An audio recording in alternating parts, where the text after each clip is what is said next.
My name is Clark Malarbonia. I'm from Ateneo de Davao University, and my position is power forward.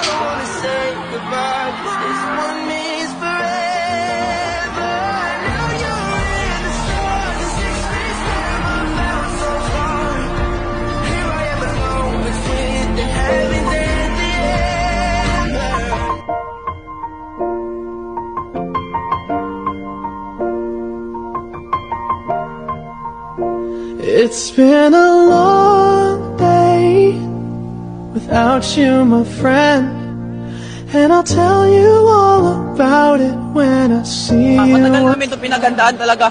Last year pa lang, pinagandaan na namin to. My name is Rene Clark and Baterbunya. I'm from Davao City, and ang sports ko ay basketball secondary. First of all, congratulations sa panalo niyo. Pasok na kayo sa final.